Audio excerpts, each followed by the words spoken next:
William the Suffolk Crown. Skazz. And feast your eyes on your amazement, because episode 290, we're almost on time. Oh my god! We're only 6 minutes late, which is a record for us, I think. I know. Mad, isn't it? Right, I'll take the blame for that one. That was my fault. Completely my fault. It's your fault that we're on time. No, it was my fault that we're 6 minutes late. Unforgivable. I'll give you a note. Yeah. Well, a little note from your parents to say Skazz was unfortunately late today because... The reason I'm late for work is because the podcast I was waiting for didn't start until 6 minutes later. Yes, I think that's what... Yeah. Works in Japan. I didn't get to work, so the train was late. Fuck them. Yeah. But then their definition of late compared to our definition of late is like very different. I think theirs is late for like 2 minutes late, whereas ours is like 15. How dare they? Yeah. But there you go. So how you been, Skazz? Your room's looking nice and bright today. I'm not used to seeing an actual light in your room. Yeah, I know. I don't like it. No. I don't like it. Like, if I sit too far forwards, I get flashbanged by that fucking fireball in the sky, and I want it to go away because sometimes it gets really painful. In fact, I can see it swinging around right now, and I'm probably going to go like... Well, I'm pretty white now. I can't get any paler, really, but that thing's going to flash fry me in a minute. Yeah, you like sort of a vampire just going to hit in direct sunlight. You're just going to go psst. Yeah, I'm just going to turn to fucking dust, mate. Yeah. I've never thought about actually vampires seem to only be affected by direct sunlight, not about indirect sunlight. What makes the sunlight bouncing off of a wall not affect vampires? It does make you wonder, doesn't it? Or what happens like, oh no, the curtains are a bit squiff today. That's all right, it's bouncing off of that thing over there. Whatever. Yeah. And if that works, if bouncing off a wall is fine, and that's also the thing, surely then glass should also work because the light has to bounce its way through the glass. No, we're starting to overthink this, Ram. Starting to overthink this, right? I don't think they've got any weaknesses like that at all. I just think they're freaking the fuck out. Overthinking fictional creatures. You think that's a bad idea? Mate, people overthink everything all the time now.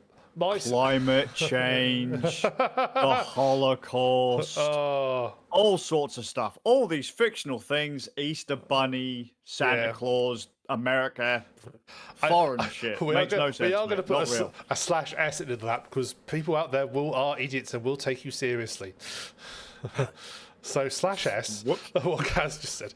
I tell you what, talk about overthinking things. My sister once sent me a meme, because my sister likes to send me dog-related memes. As one should. As one should. And she sent me this meme saying, it was something like how you're going to defeat a werewolf, and so on. You know, if we have access to guns in this country, and my sister and the person in the country said, "Oh, that's okay. We'll just buy some chocolate." The joke being, yeah. So I thought, I wonder how much chocolate would be required to kill a werewolf. So I did the maths. I worked out. I managed to. Do you know there's actually, if you answer how much does a werewolf weigh, there is actually answers online, and they're all fairly consistent. So I worked out how much werewolf weigh. I worked out how much chocolate you would need to get an LD 50% chance of killing said werewolf for like dark, white, and milk. I then worked out how many supermarkets you had to visit to get that chocolate and how much it would cost you, because you know Molson's only holds so much on their shelves. Yeah, it's true. I basically worked out it'd be far more economical to buy a load of. You could make something like 30 silver bullets to buy the equivalent amount of chocolate to kill one werewolf. So and if you're working on white chocolate, you can equip an entire team with MP5s. With silver bullets. Can we swap out the MP5 for a P90, please?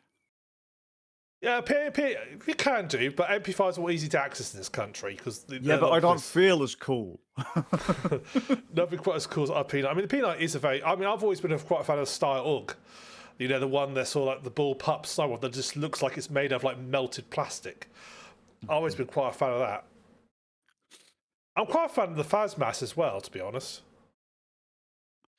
Why? What's brought that one on? I don't know. I just always like the shape of it. So how do you pick your guns, lads? The shape. Look, I have my knowledge of not being much of a gun culture and not having access to many weapons in this country. My knowledge of guns is fairly limited, so I have to just go by what looks good. I'm just going to throw out there. If anyone says they don't like the P90, they're just wrong. That's all that matters. They're just wrong. Don't like the P90. I like P90. Fuck off. You're wrong. It was good enough for Stargate Command. It's good enough for me.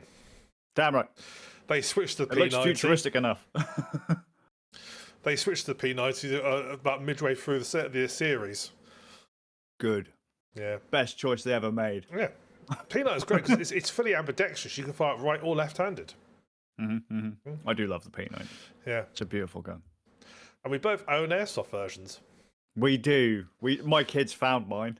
I was like, oh. You're meant to secure your guns, Skazz, in your house. You're a bad gun owner. Well, where I left it. I was That's like, not an you excuse. found my gun. And That's they're not like, an oh, excuse. it's in this cupboard. I was like, no, it isn't. They're like, yeah, it is. And then I'd realised that in the time that I'd kind of packed all my stuff away, my folks, I mean, it's been 20 years, right? My folks have gone through all my stuff and just kind of thrown away bits and moved other bits. And it's like, the bits you could have thrown away, you kept. Yeah. The stuff I wanted you to keep, you threw away. Yeah. Like, I've been there. My mother thought I sold my entire PS2 game collection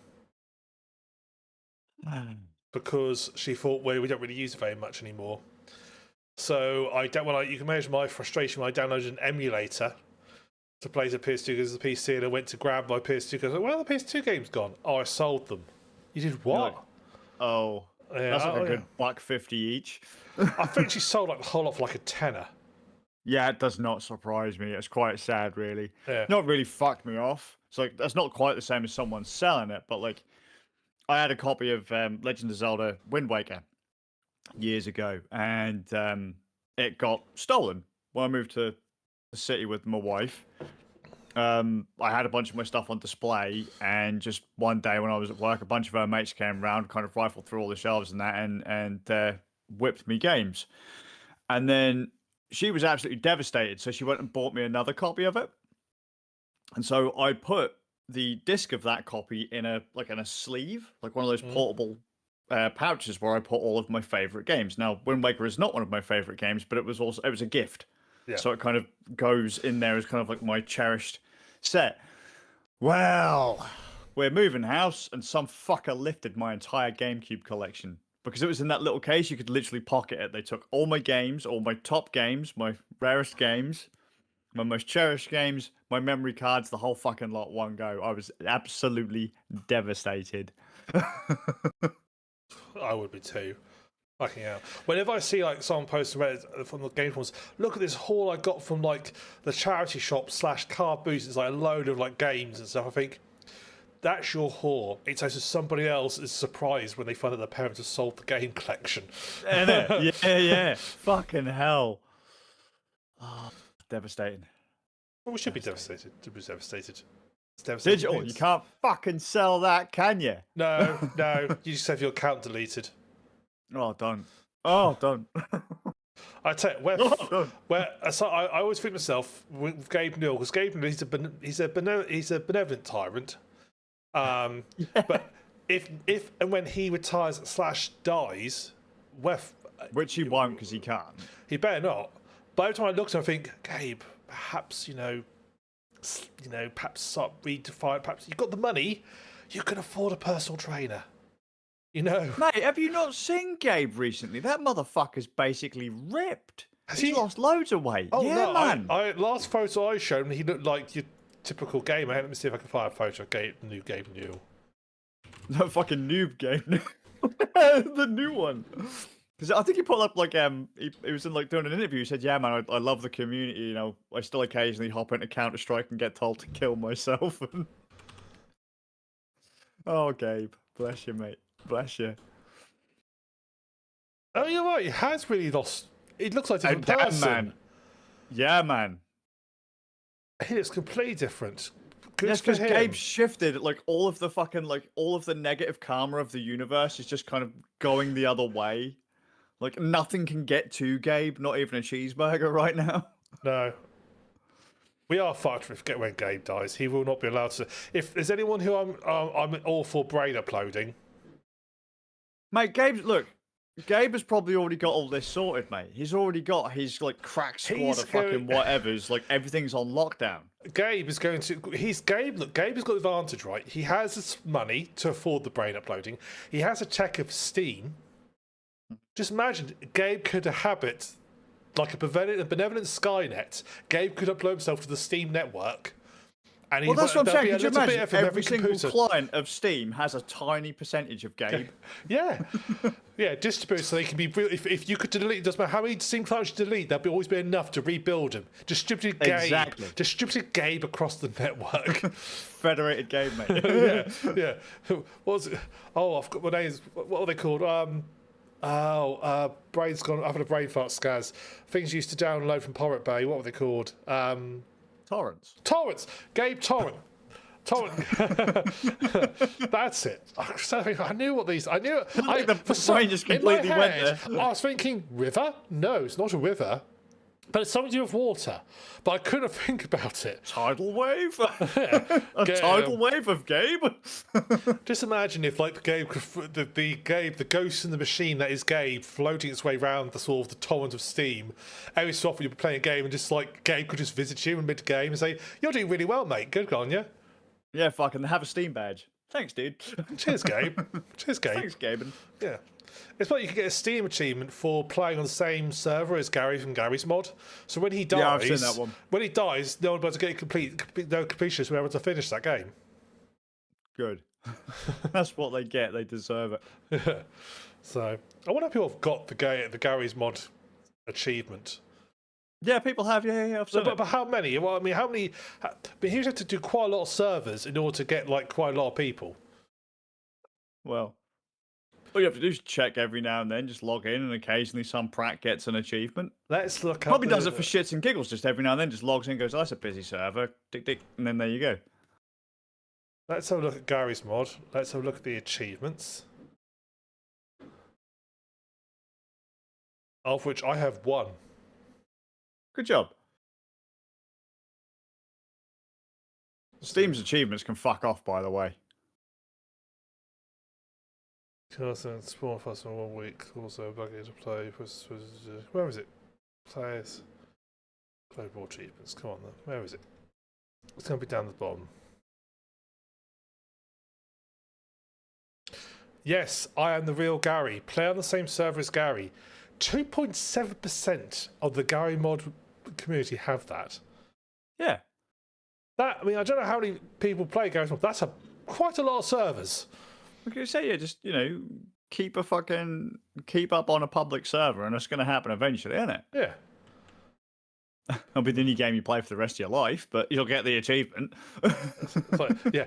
All of a sudden, Gary goes into a server, and all these people just suddenly just quit because they've got the achievement they're waiting for. They've got Gary, but now they can stop playing.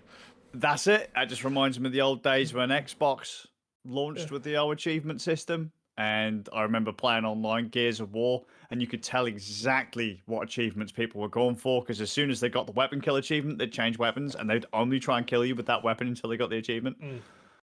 Sadness. Yeah. You know, on RV there, yeah? Yes. We're in like the top 2%. Are we? Yeah.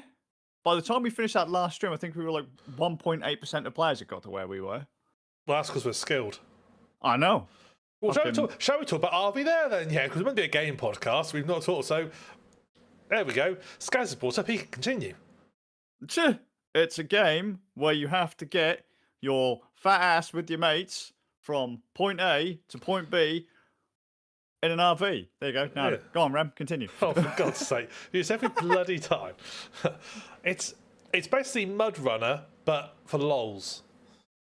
Yeah, maybe. Have you had the fantasy of being camping with your mates and going somewhere to go to the beautiful natural wilderness to get drunk and litter? If you have, then RV there is a game for you. You are trying to, as the Skazz says, you have an RV and you're meant to be leaving Mabut's Valley. And the road you need to go down has been unfortunately closed by a rock slide. So you have to find your other way round.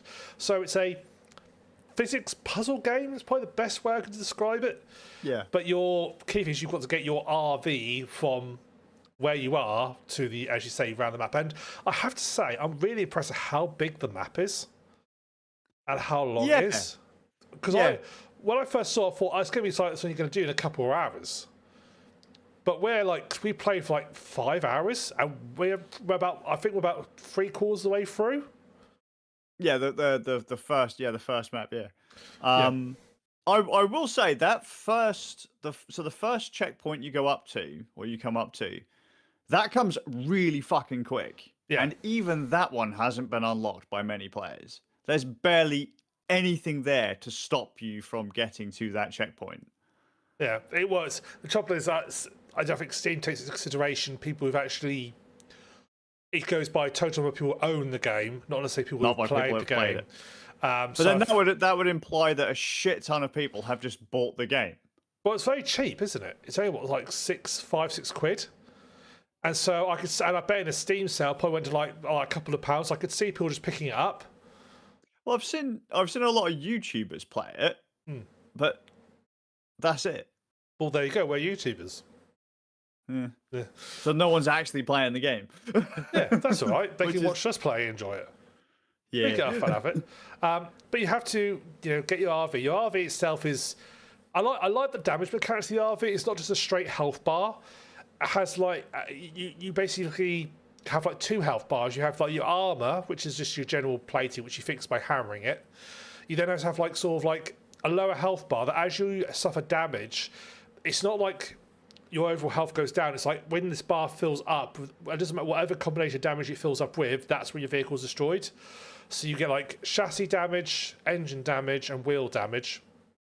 And I believe if wheels get badly damaged, they fall off. And you can fix it. We can carry spares and stuff. Yeah, and you can fix it various ways. So the arm you fix with a hammer by hammering the panels back in, and you can hammer your mates. They walk in front of you while you're hammering the power hammer. As happened to say, but he walked in front of me as I was hammering, got hit, and then blamed me.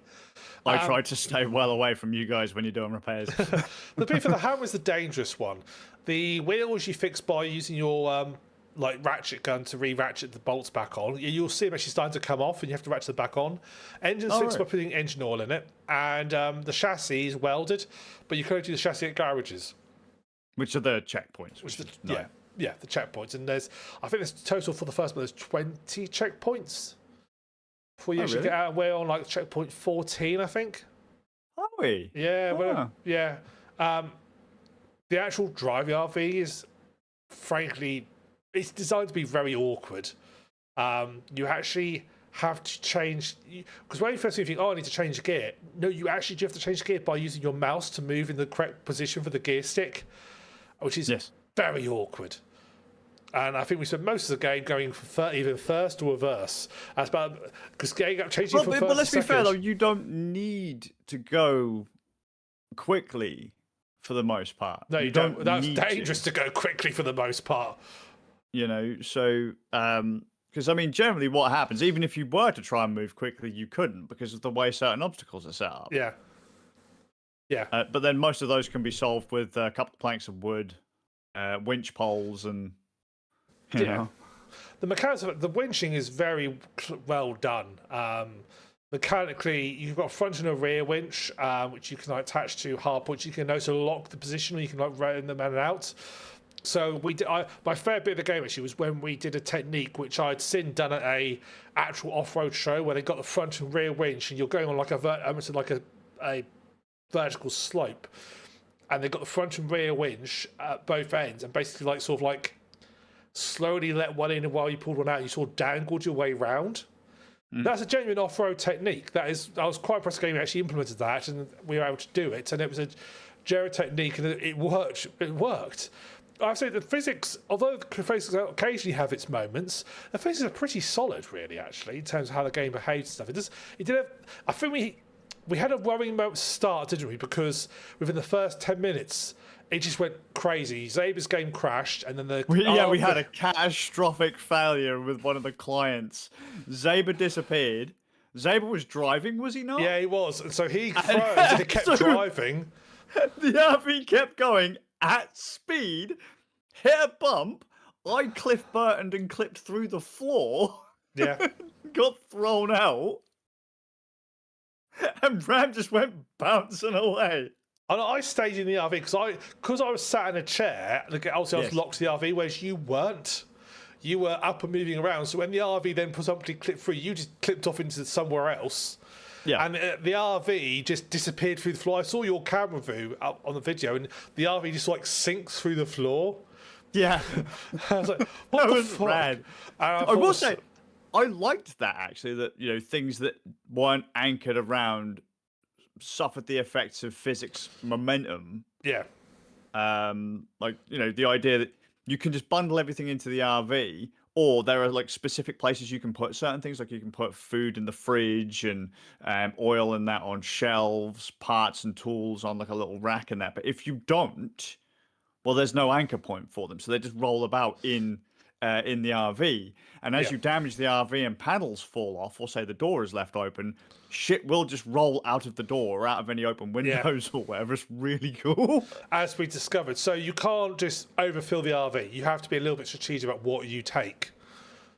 Of course, beer is very important. Of course. Yeah, so beer is often this is a game where I think beer gives you a strength enhancement, and smoking increases your stamina. Mate, I have never smoked so much in my life. No one has claimed smoking improves your stamina since like cigarette companies in the 1950s.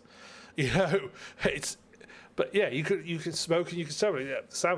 We sort of fell into our sort of like relative roles. So I was driving, Skazz was like scouting ahead and guiding me and sort of spotting for me. Zabe was like doing winching and stuff, and occasionally getting stuck outside the RV and not able to get back in. God, he was terrible at getting back into the RV. I occasionally had to go out and throw him into the RV. And then we both like the trick of like you just like aim at a seat and press use and you'll just teleport in. But he bless him, he can never get the hang of it. You keep telling him, dude, just press E. I did that. No, jump, look at it, and when it says it, press it. Just spam that motherfucker, dude. Yeah. But no, bless him, he can get the hang of it. And I do love the fact that it's also surprising the atmosphere when you sort of like stop off at like a campsite, you get the barbecue out and your beers out and you have a little chat and a burger and stuff. Yeah, I love that. Yeah. It does feel like cigarette. Yeah, it does feel like you are going on a real road trip around the area. That was pretty neat. I very much enjoyed it when we first, because I'd first seen it from a fighting game YouTuber. The Kids Watch was playing it very briefly, and then when you guys suggested it, I'm like, oh man, that's probably going to be kind of expensive. But that was really fucking cheap. It is very cheap, and for the price, it's fucking fantastic. It is surprisingly. I was expecting to get a game that's going to last like 2-3 hours. Is what I was expecting for that price. And I would have been happy with that for that price. Yep. But the fact is, we're not finished. There's 2 maps. We've not finished the first one yet. After one session, I don't know how big the second map is. If it's the same size as the first, but we could potentially. I think we're going to have at least we'll definitely have 1 more session, and I maybe even 2, depending on how big the second map is. I mean, we might have got through it a bit quicker had we have used some of the more advanced tools. Yeah, like because we haven't really used like wheel ramps or any of the kind of like pneumatic stuff or anything. We've used them as a little bit, but I think they're quite situational. The flipper is probably the most one we should probably be using more of. Yeah. That sort of like flips you up. But the one that lifts you up, I mean, we use that in a couple of places. I think that when we used it, we were quite clever. We did some quite clever stuff in that. I was quite impressed how we sort of worked our way through. Mm-hmm. And it is quite... I will say, actually, because I mentioned this, to a bunch of my guys, and I said, look, I wouldn't necessarily worry about not having the correct tool for the job, because the game has a knack that every kind of puzzle or every obstacle is like an arena, as it were. So what you'll find is that in the vicinity of whatever it is that you've got to traverse, you'll find the objects that the game kind of recommends, or the bare minimum you'll need to get through will be in the vicinity of the obstacle. Yeah. Also, that some of these things actually have multiple routes. Yes. So it might look like it's a straight line, but you could actually sneak a slightly easier route if you manage to. If you were to go off the beaten path, you might find a slightly easier route. I thought that was kind of neat. I think the game design of it is very well done, in that actually there's stuff in there to help you out, but it doesn't really tell you what to do. It's down to you to figure it out. Yes. And pretty much most cases, if you've got the winch, if you've got access to winch, which you can't. Well, you can lose the winch controller. That is when you could lose. yes, you can. But my god! But every garage you get to has every garage you go to will have a winch controller. It'll have a ratchet gun for the wheels, and it'll have a hammer to repair the RV. And you can hold 2 of each on the board. So one of the first things that we got a place was I put like secondary spares of each one up there. On the basis that if we lose one, which we did a couple times, at least when we get to the next one, we've got a spare. Yep. Although you do have to sort of be a little bit things like, what do I carry with us? Bear spray. Always carry bear spray. God, yeah, always. You don't see them often, but when you do, fucking hell. Yeah. I love the fact that you can pick each other up and throw them around. That is pretty. It's handy though, because when Zaber falls down fucking cliffs, yeah, you have to go down and get it. Yeah, I can't wait to see that footage because you lost on a cliff. It's like I'm going to go retrieve Zaber. Okay, why are you doing that? My washing's done. The washing. I'm going to go do that and come back in about 10 minutes while she figured it out. And then didn't you rescue him? And he immediately fell down again. Yeah, I believe so. Yeah. Bless him. Yes. For fuck's sake. Yeah, there's no real respawn mechanic though. Where you die is where you are, unless you restart from the checkpoint. So when you get knocked out through whatever bit poison, much like the RV, you have different kind of stats effects, but you have a health bar. And I don't know, you can have like broken bones, poison, that kind of thing, and that will eventually kind of fill up the health bar. Once it maxes out, you're out cold. The way to revive someone is with an EpiPen. So occasionally you'll find EpiPens and vaccines or whatever. What are they? No, antidotes. Yeah, you'll find like that kind of stuff. And you can actually kind of jab yourself with them as you go.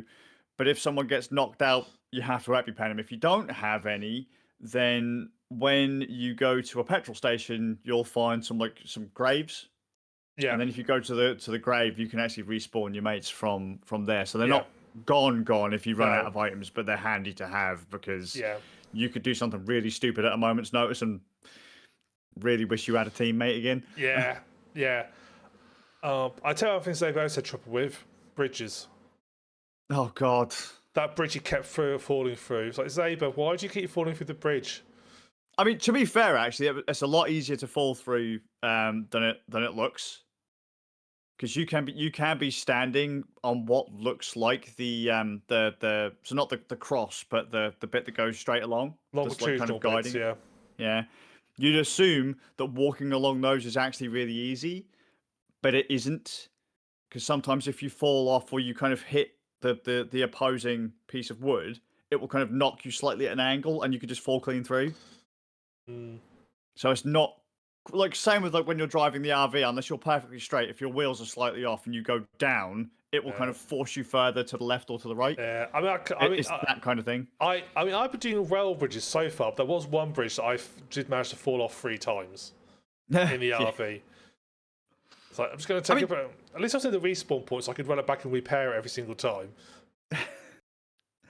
It's been surprisingly fun, well thought out, well worth the fucking the cash. It's so funny. Oh, and the fact that like when you go to different locations, so if you actually do go off the beaten path, you might find like shacks, like campsites and stuff, and there'll be things that you can pick up to customize your character, like glasses, hats, that kind of thing. That's kind of I thought that was kind of neat. Was there anything else though that we could just pick up? It was hats and glasses was the only thing you could change. If there are any other items though that we could gather to take with us, have burger patties. Oh yeah, well you had burgers, you had bear spray, you had antidotes, you had grills, beer, you had fire extinguishers, you had engine oil, which is quite important. You had, because engine oil is one of the food resources that runs out.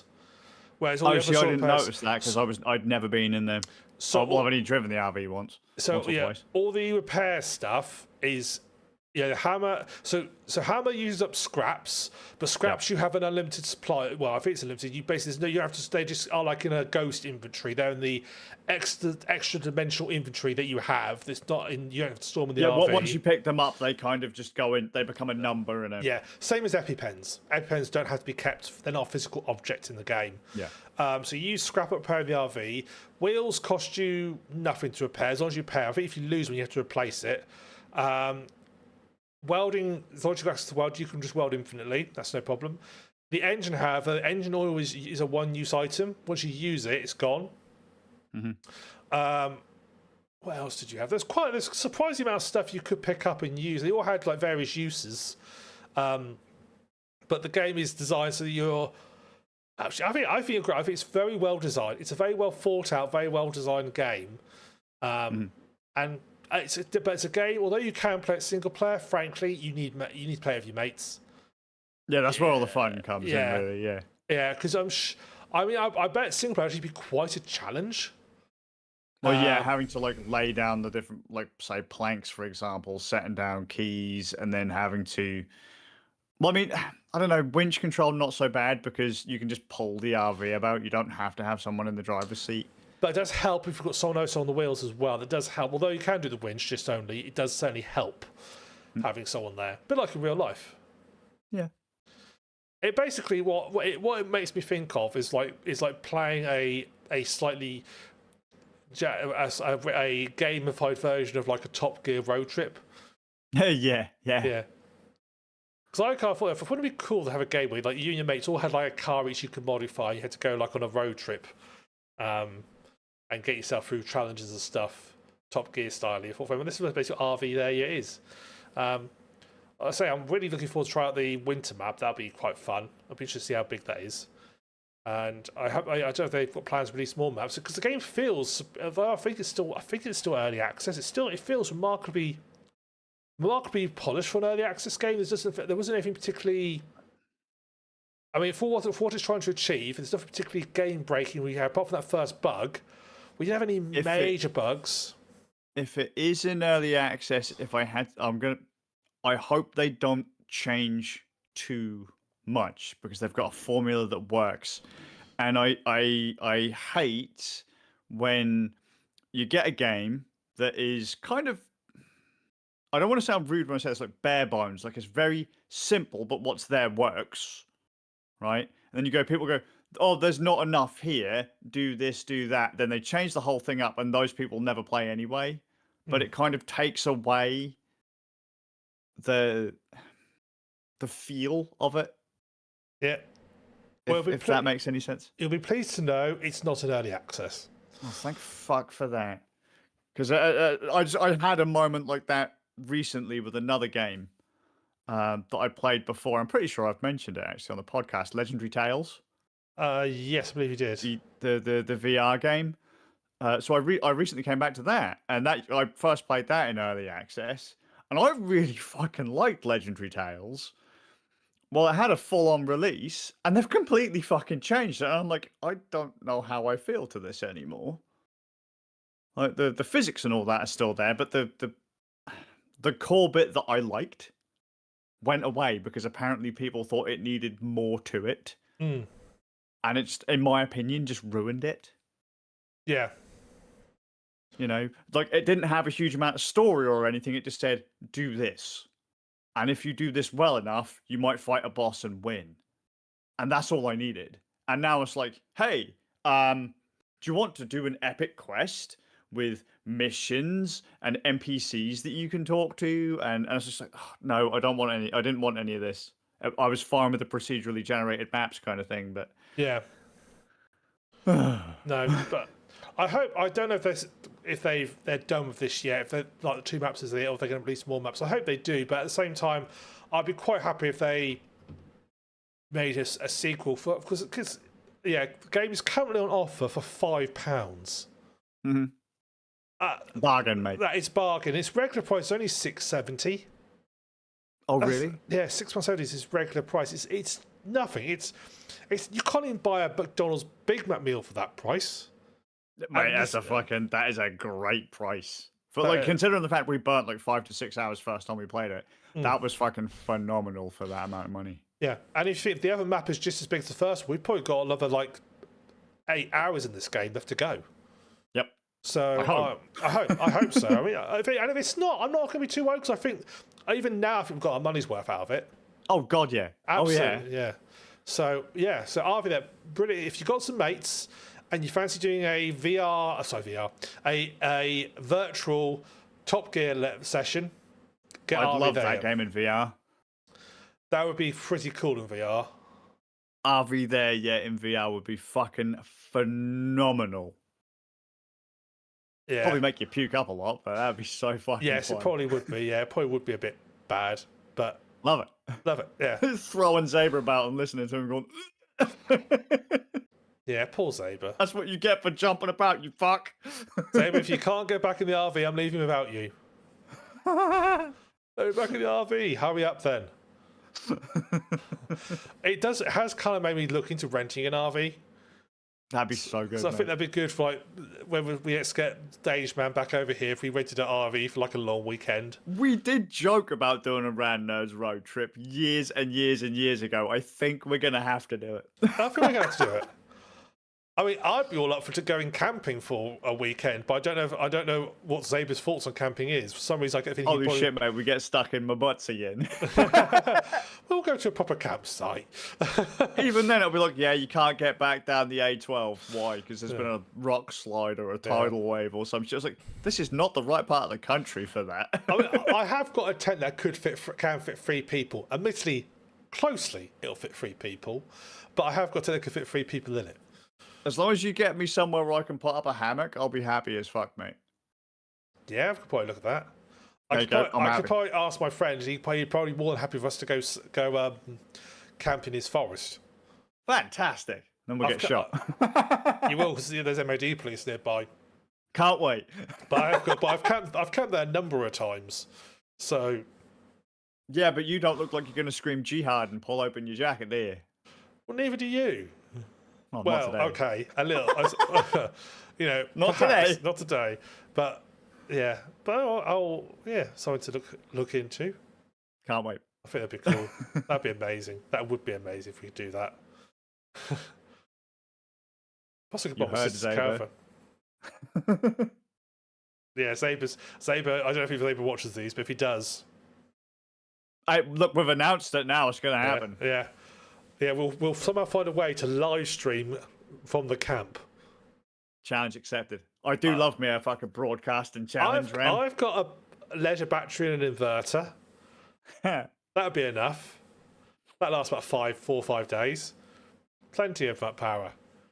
Talking of going away and errors, I booked. Me and my friend are going to a show in a couple of weeks, farming show, and I was booking the hotel, and I had a full-on brain fart for the hotel.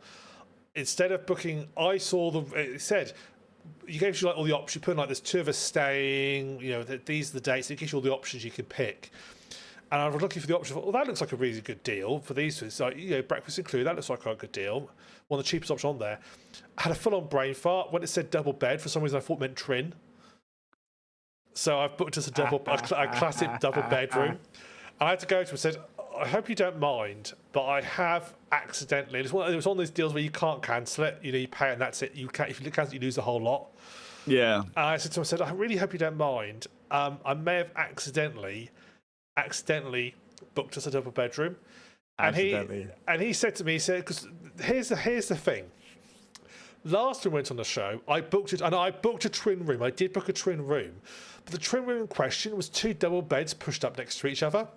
That itself isn't too bad, but they had 1 duvet for both beds. I didn't even know you could buy a duvet that big that covered both like king size beds. Oh, now you know. You could use this. I think this duvet was actually a sail from like an old pirate ship. They must have pulled down because it's fucking massive. So we both obviously were like, well, we're okay. It's 2 double beds. We'll be all right. And in the middle of the night, I'm laying there and I've sort of been rolling around the night as it was, and I thought, I wonder how close I am to the middle, because I don't want to like roll into the wrong bed. So I just put my hand up to reach to find the gap in the bed between the 2 beds, completely miss it and jab him in his side. And he's like, why did you fill me up last night in bed? I said, I wasn't trying to fill you up in last night in bed. I was just trying to find the gap. It sounds even worse. It does, yeah. But now it's even worse because we are actually going to be in a double bed, and he's like, "You didn't do this deliberately, did you?" I said, "No, no, no. I promise you, this was a genuine mistake." Well, remember last time when you said, like, why did I fill you up? Well, yeah. I said, if it makes you feel better, I'll sleep on top of the duvet. Then at least you got some barrier in between. Oh dear. As he said, fortunately, we're both secure enough on our own masculinity, not worry about that sort of thing. So surprise. But they're very good. Oh well, that was Harvey there. Yeah. Well, I can talk about. Well, do you want to talk a game that isn't very good? I'm happy to do that. So, as it's it's the bright, light evenings, really nice, fresh weather. Everything's joyous and happy, and so forth. It's the perfect time of year to play a horror game. So I decided I was going to play a horror game I've had on my playlist for some time. It's only a little short game. It's only about sort of like 4 or 5 hour long game, and it's called Layers of Fear. Oh, I've heard of that one. I don't remember if I played it though. Yeah, don't bother. Yeah. All right. I went into so it's a psychological horror rather than like a survival horror, because I quite like survival horror. It's the game where you have to sneak past enemies, hide from them, and you can't really fight back. I quite like those sort of horror games. This game isn't like that. This is a psychological horror, so there's no actual really any threats in the game. You can sort of die, but it doesn't affect the gameplay in any way, shape, or form. It's not like you get respawned back to a previous thing. It doesn't really do anything. Unfortunately, the developers' idea of psychological horror, and I'm going to have a rant I've had before. Their idea of psychological horror is jump scares. Oh, I fucking hate jump scares. I hate jump scares. Jump scares are the cheapest, cheesiest way of creating scariness in games, because I was about to say the exact same thing. You've got a reaction, not a... It's an automatic reaction. So yeah, you get a jump scare, you go, ugh, but you're not scared. It's just the lizard part of your brain temporarily taking over and overriding your about to get eaten by a lion method gets invoked. Yeah. And you sit there and you think, that's just cheap. This game just does jump scares so often.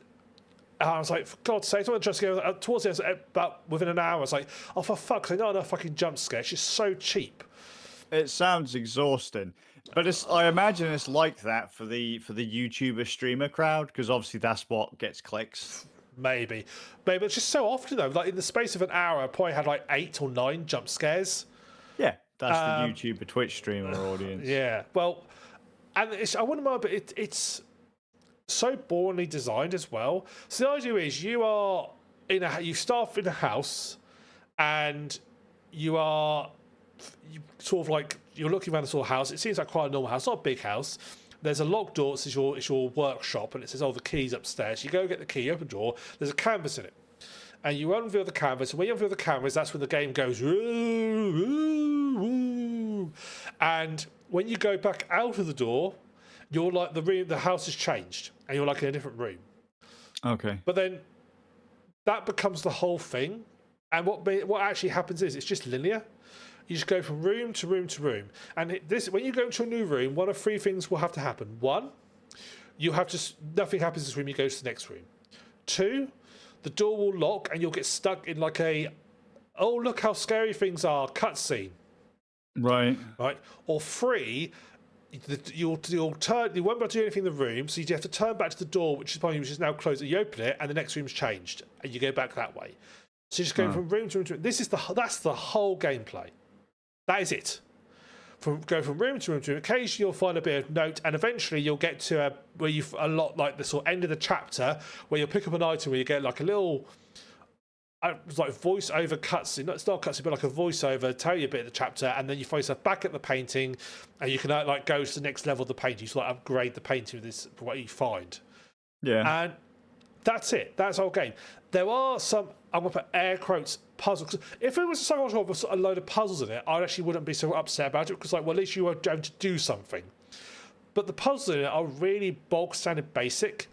They all amount to, okay, you need to find a code.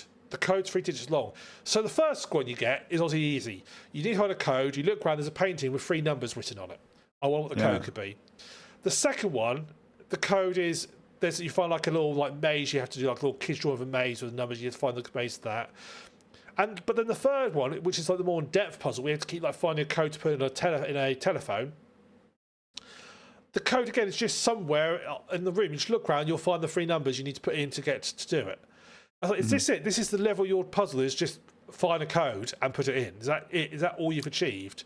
I hate to say it, dude. 1, sounds shite. 2, sounds very much, again, like it is catered to the Twitch streamer, YouTuber crowd, where you have to have a reaction every 5 seconds for content.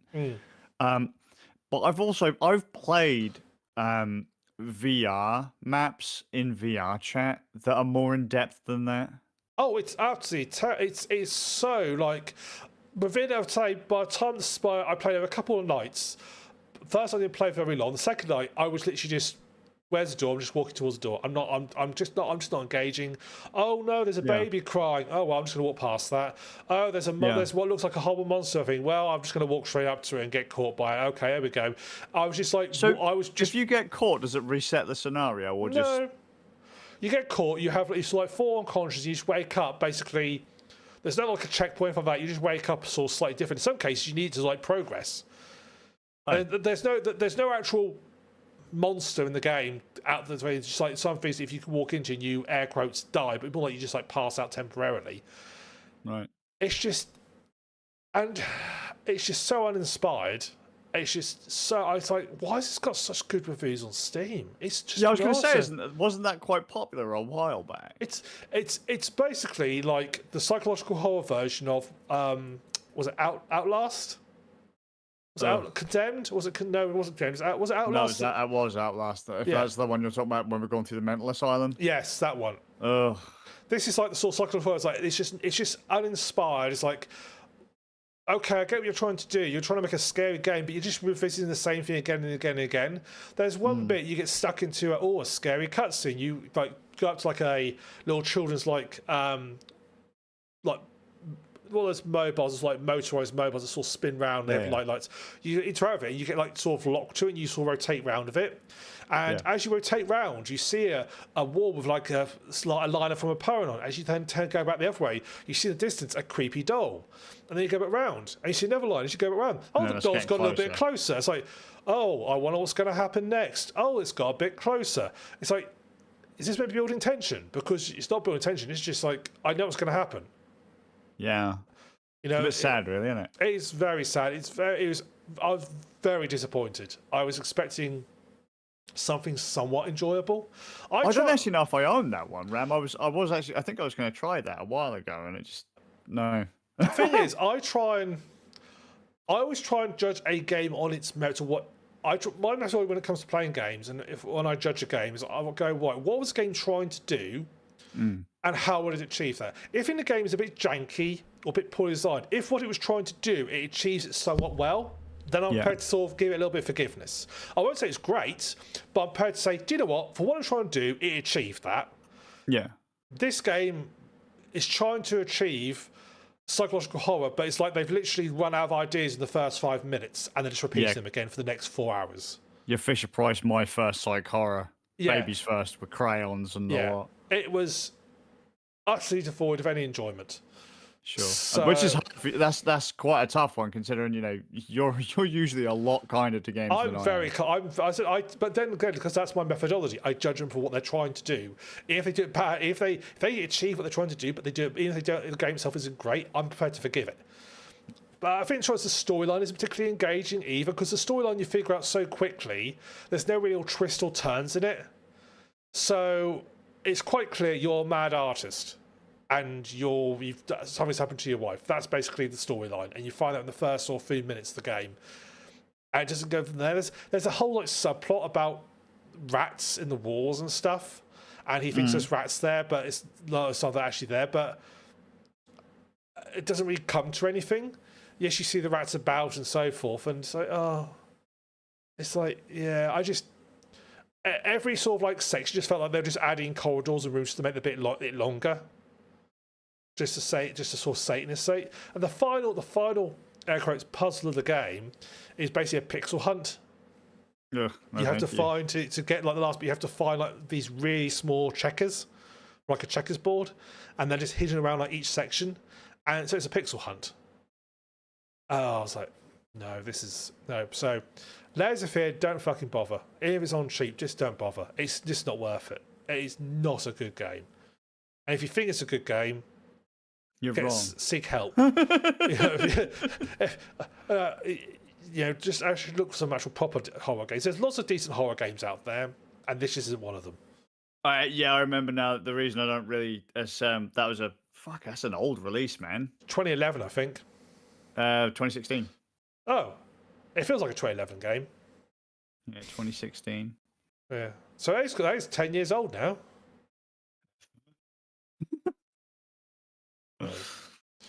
But there we go. No. Well, that's my brief review of Layers of Fear, and I said it's not worth it. So, Good call. anything else from yourself, Skazz? I got back into VR. I recommend it. Good. What do you get? Have you got into? Well, as wasn't so much gaming, but recently for reasons, like every company under the sun is starting to bump up their prices because of RAM shortages and NAND costs and that going up. And I had this random itch. I thought, you know what? I want to get a MetaQuest 3. I've had Quests since the first one. I'm not loyal to any particular brand when it comes to VR, but I started with Oculus with the CV1 that you gave me. Went to a MetaQuest, Quest 2, and I've got spares of those as well. I think it's fair to say for value for money for a new headset, Quest is probably one of the best value for money ones. Oh my god, mate, it's not even funny. The Quest 3, and I know people are going to shit on, it's meta. Look, Meta pumped in, and I know Palmer Lucky isn't necessarily going to agree with me because, he got fucked over, but Meta has pumped so much money into VR. It's insane. Yeah. Right? And every single company that has been involved in VR has made massive fuck ups. Yeah. In one way or another, be it Meta, be it Valve, be it Sony, they have all fucked up at some point really badly. Really badly. Not trying to slag off Gaben, but come on, son, you're releasing a new headset and there's no fucking new software for it. We don't have a hardware problem, Gabe. We have a software problem. Yeah, the Quest, phenomenal headset, right?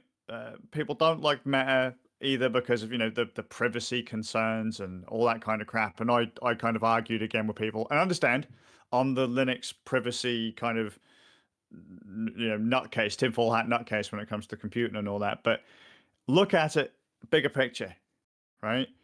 Was I pissed off when Oculus became Meta and I had to go from using an Oculus account to a Facebook account? Yes, because I already had an Oculus account and I didn't use Facebook. I didn't need Facebook, right? But I've signed up for an account just to get a Quest 2. So it was a fantastic piece of kit, and it was subsidized by Meta too. They weren't selling them at cost, or they were basically selling them at cost. They weren't selling them for a marked up for profit. If you're complaining about Meta harvesting your data, start complaining about Netflix. Start complaining about fucking Amazon. Start complaining about most other fucking services you use online. Not just online. Right? Do you have a Nectar card? Yeah, exactly. Fucking you got your Tesco fucking club card and that. Like everyone is harvesting your data. Everyone under the sun is harvesting your data. Don't be such a cunt just because of that one company. Don't get me wrong. I don't like Meta, but I understand it. Yeah, I understand it. And do you remember my first VR experience, Ram? Didn't you? Because you were here. Yeah, I said. Right, I was.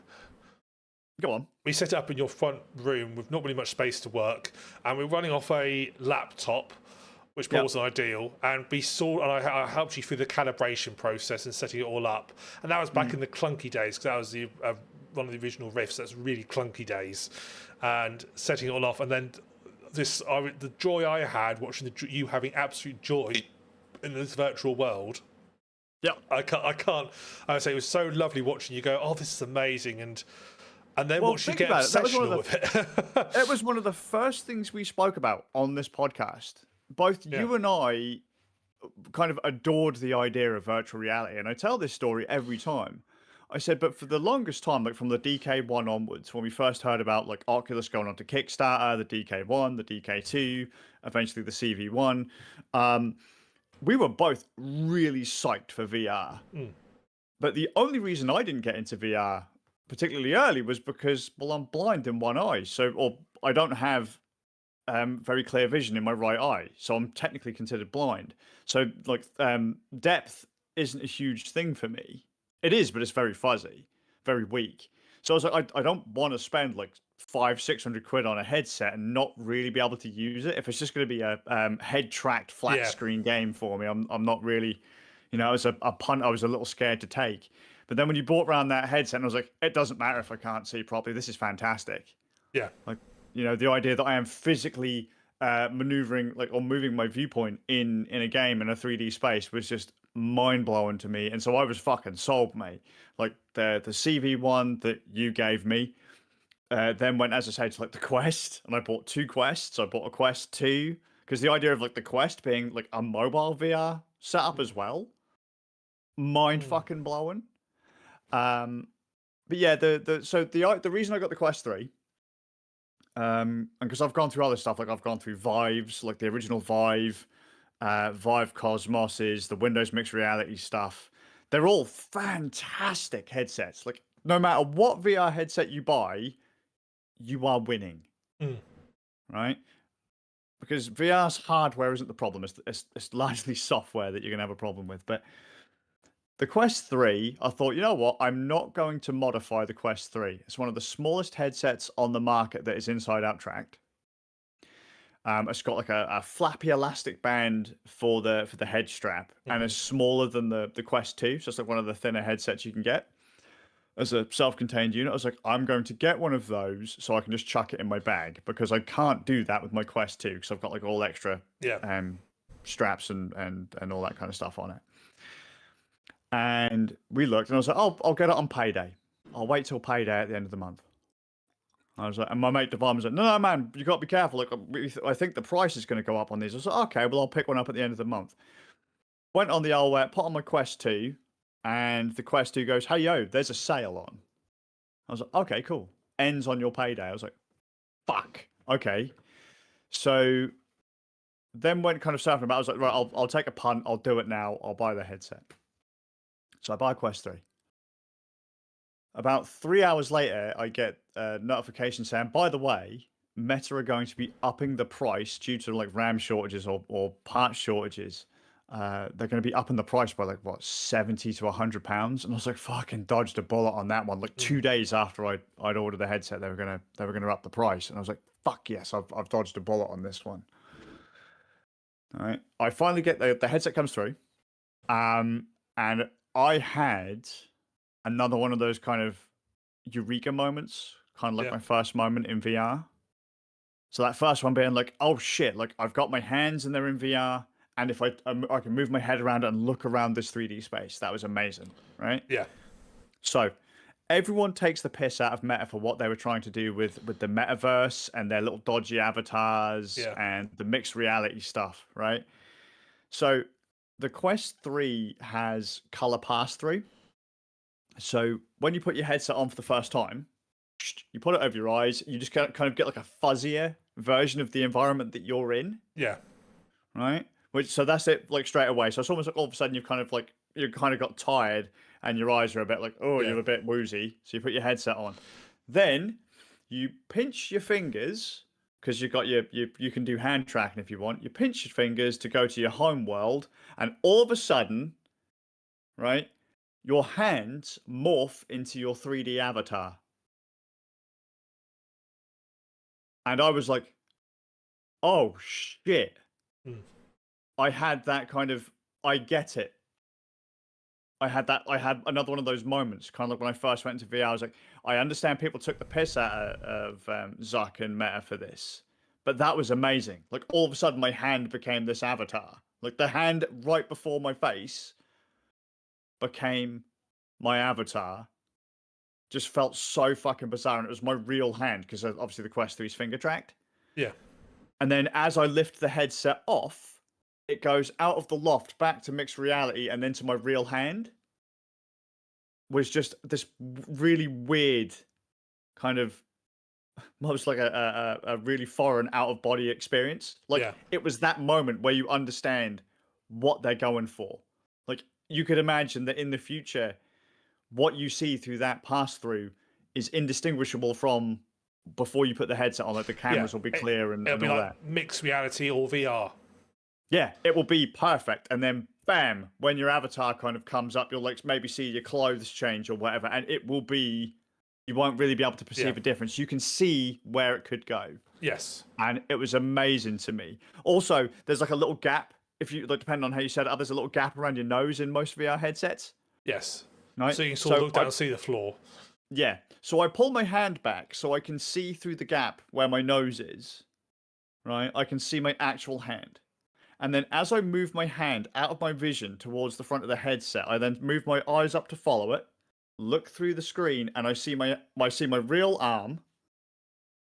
And then my hand comes up in front, but the hand isn't my hand, it's my avatar's.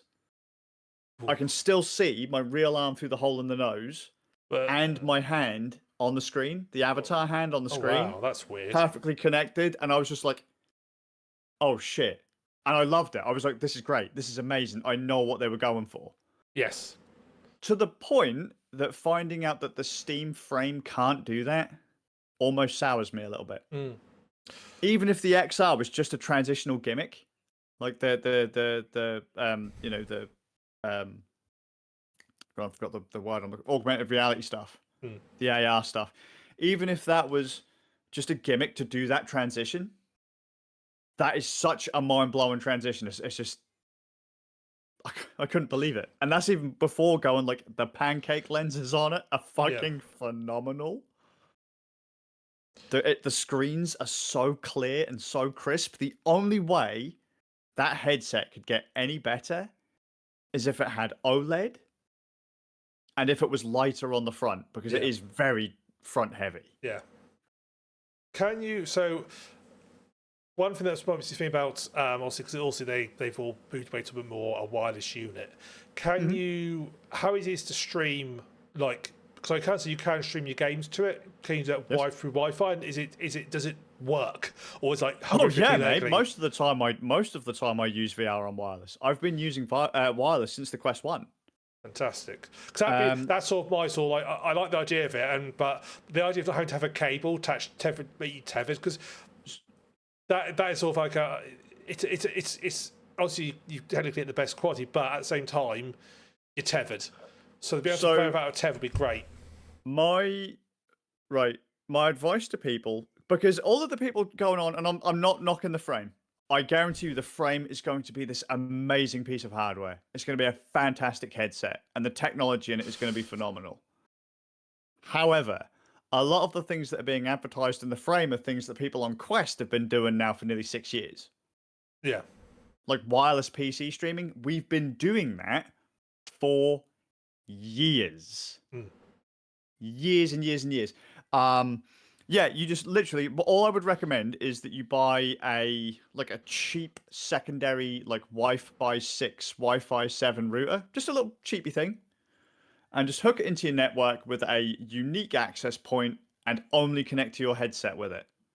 Or connect your headset to it so that you've got full bandwidth going from that router to your computer. And then that way you will have in my opinion, flawless experience. Because nothing will be sucking bandwidth from that specific access point. Yeah. So you will get...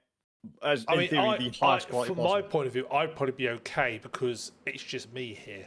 So, fair point. Yeah, I ain't got a lot. It's not like I've got loads of people streaming stuff off my Wi-Fi. I just don't think I have. I mean, there might be some little Russian or Well, I mean, North Korean hackers out there. I don't know, I- but because that was my sort of thing. It's like I looked at it, and I thought, I don't want to spend. I thought there's a link cable for your PC. It's 90 quid. I thought I've got surely one, not. the old Oculus one, yeah. Yeah. If it could do it quite wirelessly, and I think the first thing is wirelessly, and also I think battery life is obviously what 2.5 hours it says. Yeah. Can you plug in like put in your pocket, say a power bank, and then just plug a battery into it, the USB cable into Yeah, it? I was doing that years ago as well. Oh, that's great. With That's the great. Quest 1, just a power bank in my back pocket. And a long USB cable, plug it in because it doesn't need to be that. Probably only needs to be like 1.5 meters. And and then you don't have to worry. Then it'll just if it can run off a You can power go bank, for hours and hours and hours. then I'm sort of sold on the idea of having one.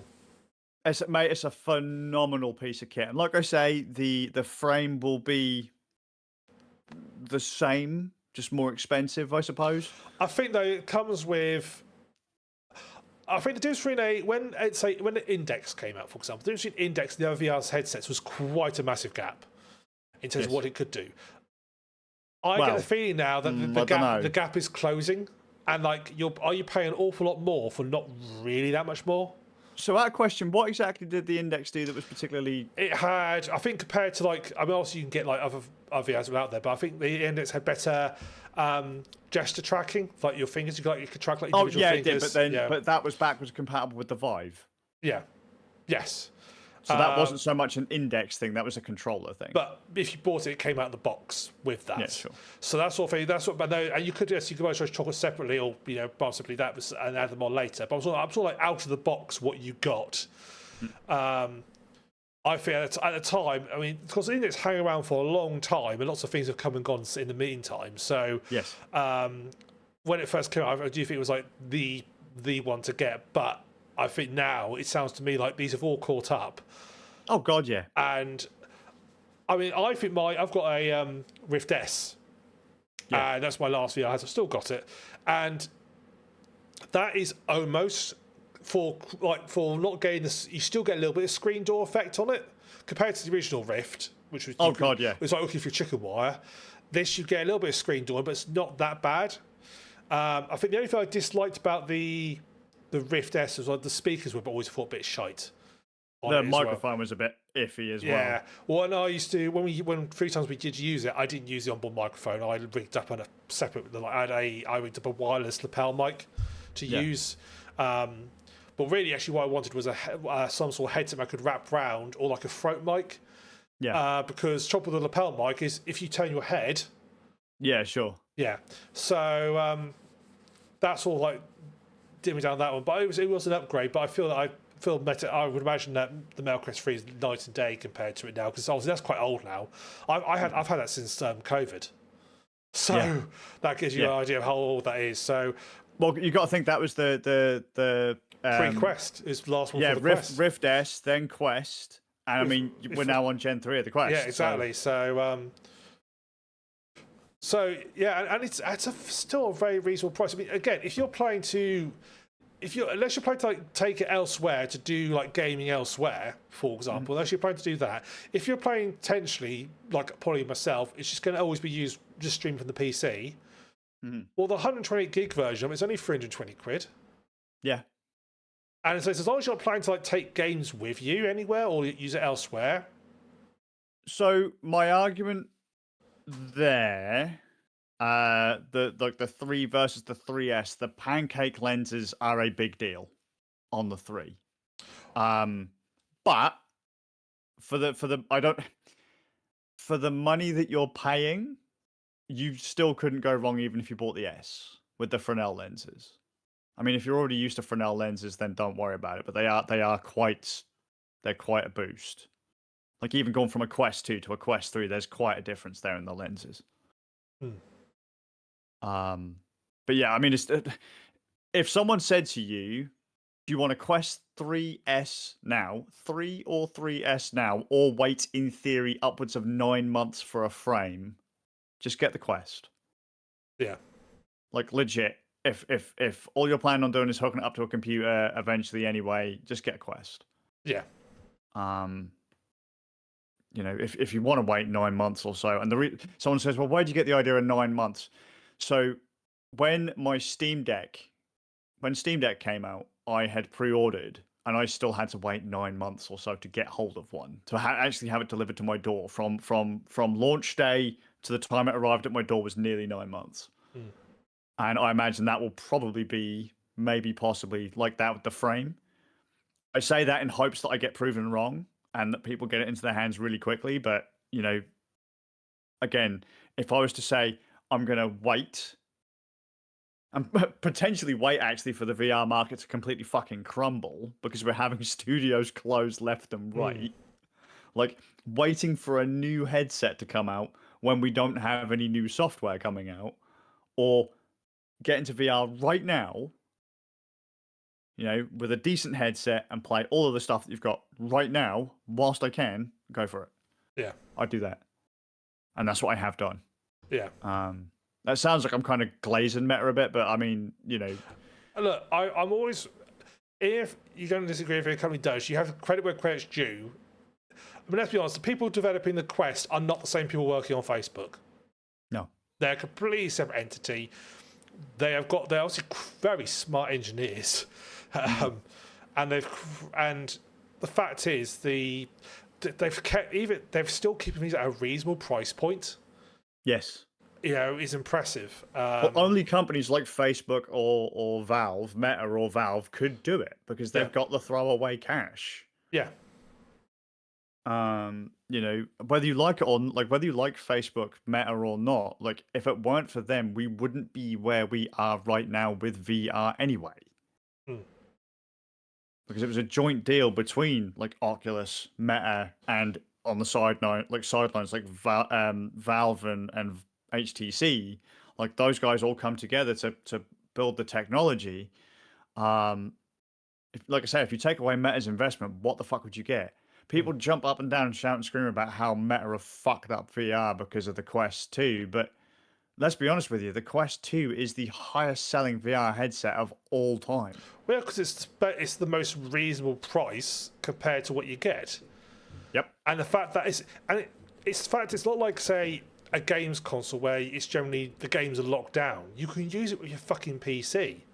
Yep. So, yeah.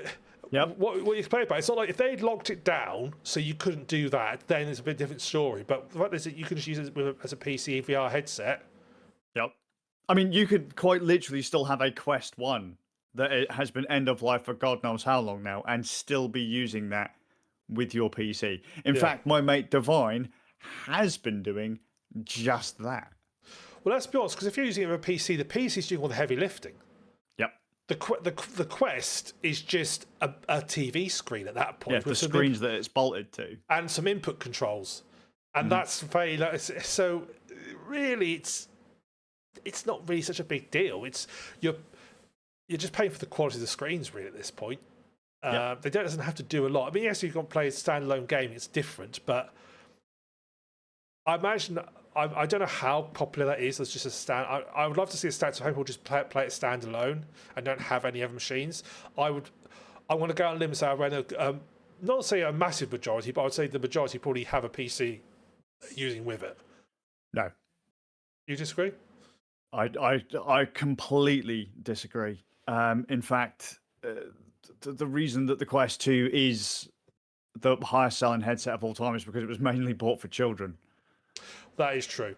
So if you go into VR chat, for example, and if you were to pull most of all the Quest users together and then poll them, you'd find majority of them were kids that didn't have access to a big boy gaming PC to use it. Yeah. You know, there are lots of people who just do standalone VR. A lot of games will come with if you buy the standalone version, you will get the PC version as well through like the Meta app or whatever. But that's also one of the things that people have said. This is why VR is stalled, because they have to target the hardware of the Quest, and the Quest is weak, and so we're just getting shitty looking PC experiences too. It's like, well, I mean, the Quest is sold. Like if you add all of the other headsets on the market put their sales together and then go, and the Quest 2, I think the Quest 2 still wins by a tidy margin. So, again, shit on Meta all you like, but if it wasn't for Meta, 2/3 of the people that are in VR right now wouldn't be in VR. Yeah. For such a niche product, it's a fucking good one. And as I say, when it starts to get a bit long in the tooth, if you can afford a big old PC to plug into it, that's one of the best upgrades you can get for your Quest, like accessory wise. Best accessory for your Quest 2 is a PC. Right? Yeah. Because it's really fucking good. And again, you open up a whole new library of games. It's nice to be able to take some VR experiences on the go. Like Beat Saber's still great on the go. Yeah. Blade and Sorcery Nomad still good on the go. There's a whole bunch of really good, especially like since they've had Quest 2 and Quest 3 graphics upgrades over the years. There's some really good looking mobile VR games now. Yeah. Do they quite look as good as the PC? No, of course they don't look anywhere near as good as the PC stuff. But still, the idea that you can strap a headset to your skull, be nowhere near a computer, and still jump into VR, fucking phenomenal. Do you reckon? Because also you say it's quite a front-heavy headset. I wonder if you had like one of the battery packs in the back to like balance it. That works great. That works great. Yep. Just take a battery pack, and maybe 3D print yourself like a little bracket to like hook it off the back of the strap. That pulls a lot of the weight off your nose. Yeah, just counterbalance it. Funny enough, go on. I'll say how comfortable you because one of the big issue I always find with VR headsets, all the ones I've only owned a couple, but I find that because they have to be quite tight to fit to your head, after like a couple of hours, I tend to get a headache from using them because it's so the tightness. Have they improved the comfort at all? No. Oh, good. No, God, no. If you were to buy, so like for example, for the Quest, there's like stuff like what they called is it like Bobo VR? They do like a halo strap that basically just that distributes the weight evenly across your head, and so the interface is barely even touching your face, or the headset is barely touching your face. It's all kind of around the top of your head, and then kind of cupped around the back of your skull.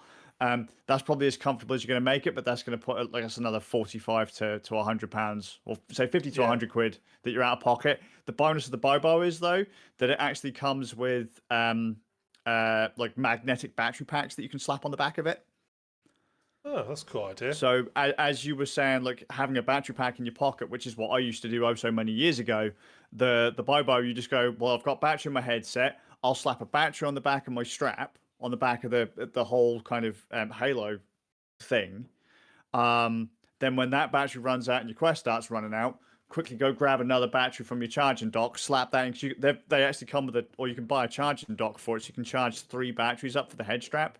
So you can just kind of flip between them as you go. Oh, right, yeah. Which is you can hot swap them, and that's pretty neat because you could. Someone did a test recently, like with 3 batteries. They were saying they were getting like 12 hours or something out of it, including the Quest battery. And I was like, who the fuck is going to spend that much time in VR? People want to live a full virtual life. And I to be fair, I joke, but I do know some people who have done that. So just imagine if you could, in your VR headset, if you like picked up say some food, you looked at it, it would then go to the virtual food like it does your hands, so you could then sort of still work out where your mouth is, all like still eat. You could like, it tastes like I'm eating some rice, but actually I'm eating this exquisite banquet of lobster. Yes, that would be fantastic. That would be absolutely fucking fantastic. Or if it had a screen that was a lot lighter, but what it did was it had like someone, and as you moved your head around, it just automatically reposition it so it could like adjust and track you, so you wouldn't have to. It could be very lightweight because it's about the hit's a bit loose because it just tracks you infinitely. That'd be amazing. I think the processing power might be a bit excessive for that, but I mean, but there's some really cool tech in VR now, man. Like the technology is great, just the software it's still not there. Yeah, we are still very much in the Atari era of VR software, and unfortunately a lot of companies are trying to make VR games that are probably, and I've argued this since we got into virtual reality, that A lot of the games that we play would have probably been better had they have just stayed on regular PC, Yeah. like as a flat game. A lot of them just don't translate well into VR, Mm. but social VR is fantastic. Yeah. And I got into a discussion with some folks not too long ago. The idea that is it really worth buying games in VR now? And most people said no, because if you play something like Rec Room or not Rec Room, like Rec Room, VR Chat, and oh god, I can't remember what it was called, but I think it's by the same people who did Neos. But like they're these like social worlds where you can kind of build your own stuff. Mm. In some of the worlds, in some of the spaces, in those social experiences or those social platforms, you've got better games in them than you can buy off the store. Yeah. So a lot of people are saying, well, why would I go and spend like 20 quid, 50 quid, whatever on this when I just go into this room in VR chat and pay it for free? Yeah. I Yeah, think maybe I think a lot of issues will be games having VR modes. So things like Demio, which obviously started Yes. in VR and then went PC. But Yes. the idea is the Demio is a perfect example of I love playing Demio in VR, but because the games lasted like 2.5 hours, I couldn't because Yeah. do Do you still suffer with VR motion sickness? not motion sickness. It's just the sheer tightness on the head. Yeah. Yeah. It's like having constant because it's basically a constant pressure point the whole time. And because I've got quite a big head, and so a lot of VR headsets don't quite, even like for adjustment, are not perfectly fitted to me. So Yeah. I have to have them on quite. I have to like really tight them up really hard so they don't slide around. Yeah. And that was basically the same thing happened with when we played that game for Christmas. I just had to stop because I was just getting so eye ache and strain from just and it wasn't from the game; it was from the headset being so tight Sure. on me. It was giving me a headache, and that was my limiting factor. Same whenever I use VR for like Flight Simulator. Flight Simulator again, Flight Simulator is great because you can literally hit a short. I think it's Control Tab, and it instantly switches between both modes. Yeah. So you can literally go from VR to non-VR straight away. So that's great because you get everything set up and then go into VR mode to fly your plane around. That's amazing. Flying a plane in VR is absolutely incredible. Right. Simulators in VR, phenomenal. Like Elite Flight Dangerous. Sim. Yeah, Elite Dangerous, Euro Truck Simulator, Assetto Corsa, just trying to think of some other racing games. I've gone had a massive blank. Like the new F1 games Yeah. are VR compatible. They are fucking amazing in VR. Yeah. And if you're playing like a driving game with a wheel attached to your desk or whatever, dude, oh yeah. my god, you're gonna Mech just trend. You Warrior are. 5 missed such a trick by not having a VR mode. They missed such a trick because that would be incredible in VR. Yeah. Because I think the best a game where you are sat in something Yeah. with a VR, that's the best setup really for VR because Yep. you've got they know it's a known environment, they know where you are. It's not like everybody's room's different. They've got to try and work out make a game that works in everybody's different rooms. Games that are intended for like you're just in a position. Like have you played I Expect You to Die? No, I haven't. That's the the bomb diffuser one, isn't it? No, that's Keep Talking Nobody Explodes. Oh no, that's the one. Yeah. sorry. Expect You to Die is where you're a spy and you are doing a little VR, you're doing task stuff, but it's contrived in such a way that you're always in a seated position whenever you're doing the stuff. Sure. So again, it works. Room scale stuff sounds great on paper, but most people haven't got the space for it, and most games can't cope with this room size very well. So they don't really yeah. work unless you get those fancy treadmills. Oh mate, those still to this day, I would love one. Yeah, they're out there, but they are. I think I've seen a couple there now for like 600 quid, which is still a lot. It's an awful lot of money for what it is. But again, it's not a. It's the trouble is it's a bit of a space taker, isn't it? It is, but people who I've spoken to who own those swear by them. I bet they are great. If I had like a corner big enough to fit one, that'd be amazing. I mean, yeah, I would too. I mean, like I'd throw out there that full body tracking is also an amazing thing to have in VR, but you need to have space. And if you live in a British home where your average room is smaller than say 100 square feet, just bin it. You're not going to be able to do it. Yeah. But I will also argue though that unless you're playing stuff like a simulator or whatever, seated VR just isn't. It doesn't do it. No. Um, the idea of being so nearly every experience I've had since we got into VR has been I've turned off all of the comfort modes, so I've not had any teleporting, no snap turning. I just don't like it because it takes away my immersion. I don't like the vignettes either. Oh no. But I can't. I don't like sitting down in VR unless it's something where I'm supposed to be sat down. Like again, a car, a plane, a kayak, or something like that. Yeah. I want to be stood up because nothing else breaks my immersion like trying to reach down for something that's on the floor, and yet all I'm doing is leaning forwards. Yes. Or like I can't turn my physical body around because it just doesn't work like that. I got so used to having wireless VR and being able to kind of quickly turn around in physical space. The idea of just sitting down, it doesn't feel like VR to me. No. Yeah, no, I totally 100% agree with that. Games where, like shooters and stuff, they need to be. You need to be able to move around. Having said that, I do like to have a crouch mode in those games because now I'm a bit older. Ducking behind cover is not so easy as it used to be.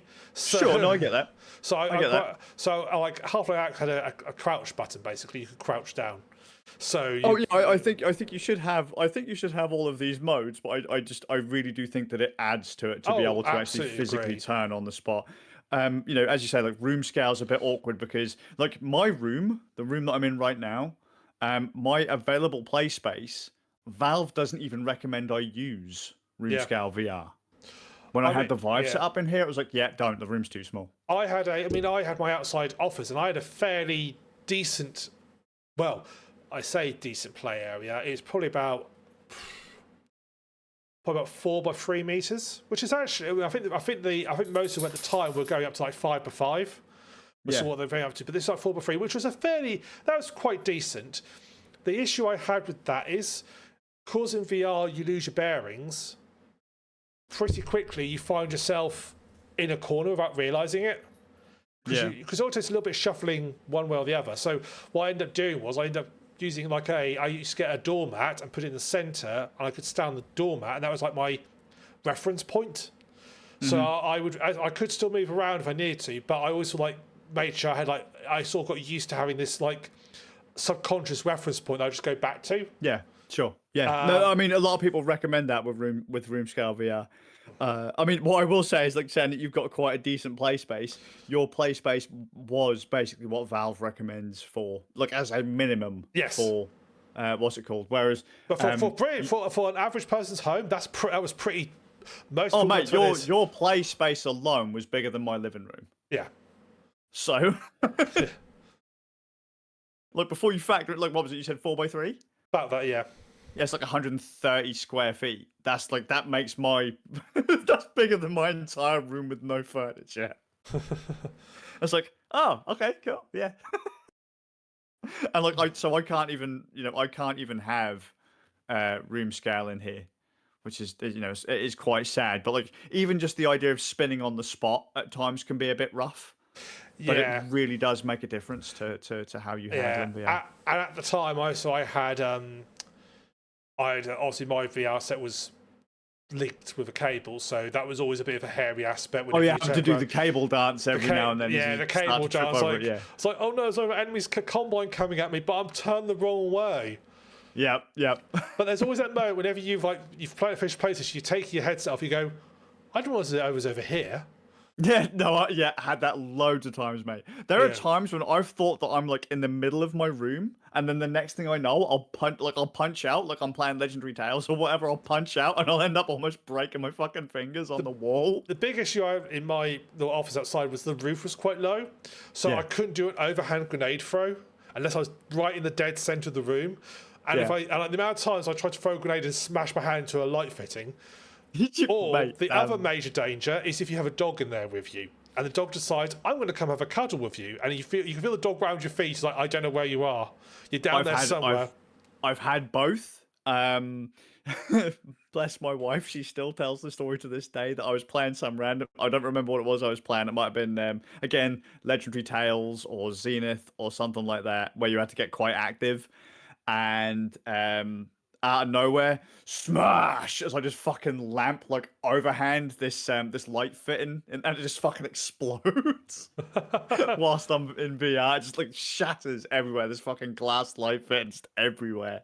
Oh, And the first day I got full body tracking, I got it set up. I was playing Blade and Sorcery because that has like you can punch stuff as well. So you yeah. can punch, you can kick, all that. So once you have legs, fuck me, it's amazing. Right, like jumping off your sofa and snap kicking someone and just watch them fly. It's so cool.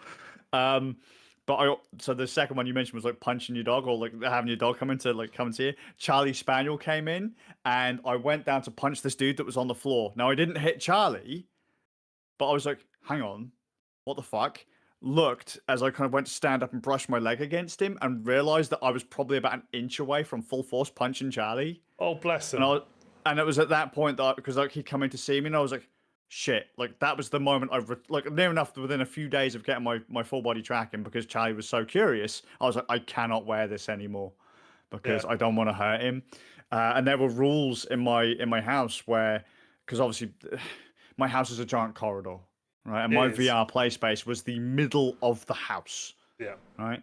Everyone had to announce when they were coming through the house so that I didn't accidentally punch them in VR. Because there were a few times, like I remember lifting up my headset and smiling at the kids as they're kind of like ducking down, like shuffling across the floor to avoid getting like punched or getting kicked. Of course, now with your new Meta Quest 3, it's got all the camera tracking on it. It can see these things. It goes, oh, I'll add an enemy in and overlay them with like a horrible creature. Yeah.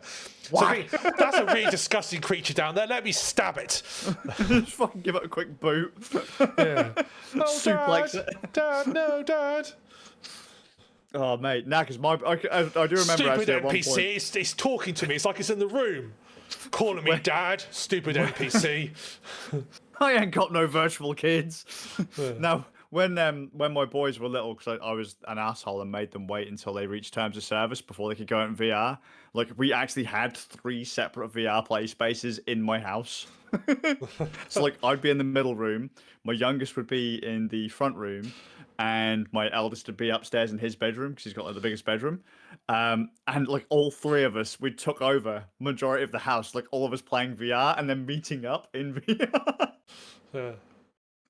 So, you know, we could literally walk in the same room with each other. It's like, Yeah, no. we could actually hang out in person, but nah. Yeah.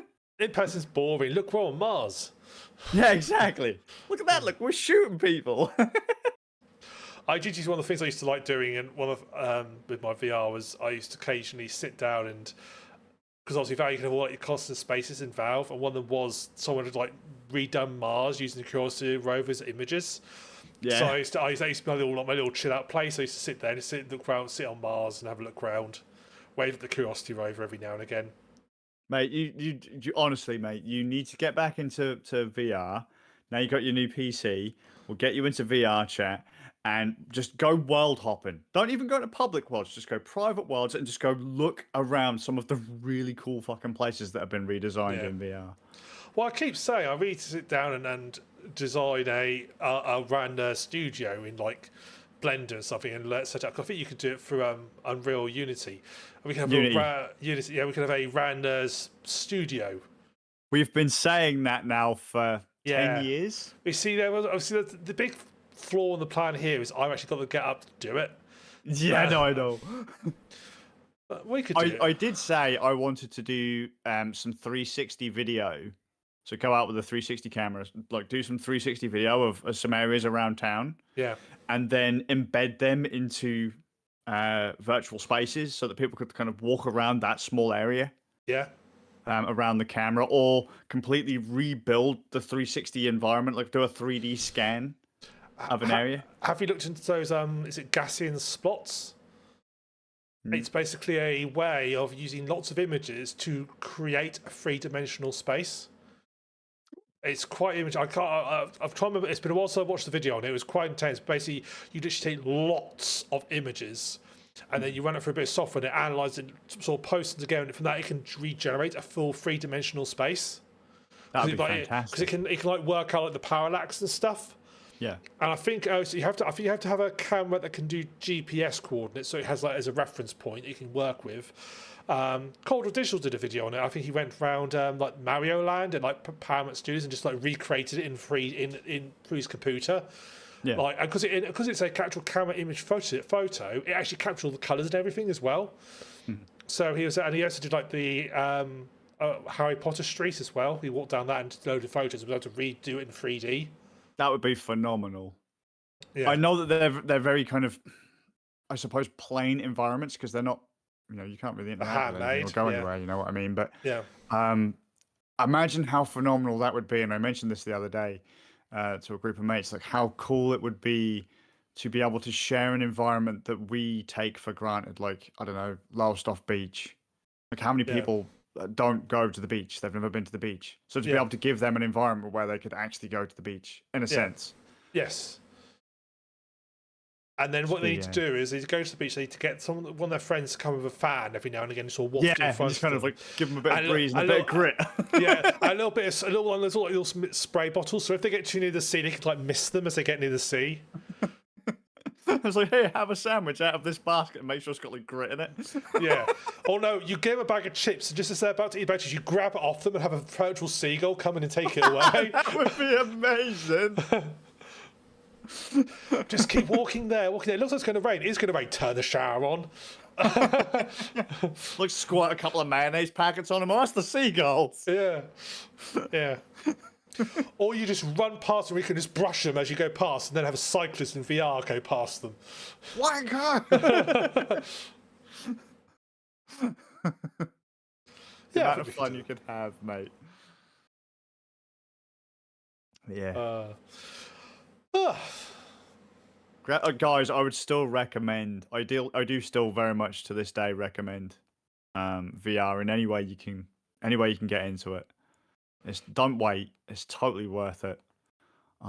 If you're looking for like PC AAA quality games, you're not going to get it. But there's plenty of stuff, plenty of experiences you can have through VR. I think it's also worth noting that, as we say, if you've got a fairly decent PC that can run it, you don't necessarily have to buy like a brand new Quest. You can probably pick up plenty of Quest 2s and stuff out there and get a taster for it online for probably like a silly price, and then you can get a taster for it and then upgrade later on.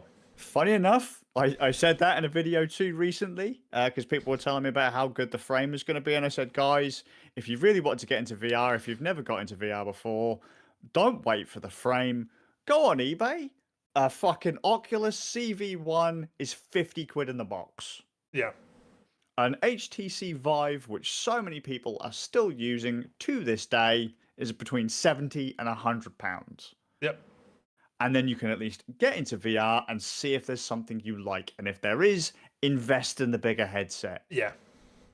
There are plenty of ways to get into VR incredibly cheaply. Yep. And again, if you buy one of the older headsets, you don't need a stonking great PC to run it because it was built in the days of like the 1060. It's designed to run on a much older headset. Yeah. Or designed to run on a much lower resolution. So yeah. Yeah, perfect.